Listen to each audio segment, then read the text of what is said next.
Hello' বন্ধুসকল, আমি গৈ আছোঁ SSCT ফিজিকেল দিবলৈ। এয়া ৰুম পালোঁ 300 টকাকৈ। তাত গৈ পালে এতিয়া যাওঁ আছোঁ 9 মাইল CRPF কেম্পত।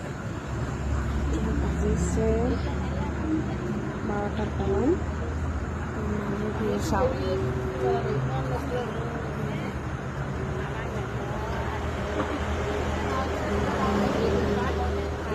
এনেকুৱা ভিৰ হৈছে চাওঁ। আৰু এতিয়ালৈকে আমি এনেকৈ বহি আছোঁ। ইমান দীঘলীয়া লাইন, বহুত দীঘল হৈছে। আমি প্ৰথমতে পৰি গ'লোঁ। আমাৰ এটা ভাল, আমি প্ৰথম গ্ৰুপতে মাৰিব পালোঁ। আমাক প্ৰথম গ্ৰুপতে 200 জনীকৈ দিছে। ইফালৰ 10টা, এইটো লাইনৰ 10টা, সেইটো লাইনৰ 10টাকৈ লৈ গৈ আছিলে আমাক। আমি তেনেকৈ গৈ আছিলোঁ। বহুত ঠাইত বহুৱাইছে, সেইফালে গৈ বহিয়ে থাকিব লাগে। ইফালৰ পৰা সেইফালে গৈ বহিয়ে থাকিব লাগে।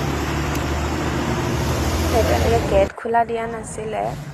আমাক ৰাতিপুৱা চাগে 3:30মান বজাতহে আমাক ভিতৰলৈ সোমাব দিছে। বাকী আমি ইয়াতে এনেকৈ বহি আছিলোঁ। এনেকৈ বহুৱাই ৰাখিছে দেই ৰাইজ। গৰম বহুত পৰিছিলে আৰু চব তলতে তাতে ৰাস্তাতে শুই গৈছে ভাগৰি জুগৰি। অলপ কষ্ট হৈছে।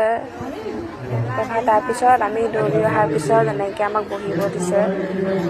মানে ৰিজাল্টৰ অপেক্ষাত আমি এনেকৈ আছিলোঁ। বাকী মাজত বহুতকেইটা প্ৰচেছ গুচি গ'ল। সেইটো ভিডিঅ' কৰা নহ'ল, মোবাইল এলাউ নাই। মনে মনে নিছিলোঁ বাবেহে কৰিব পাৰিছিলোঁ।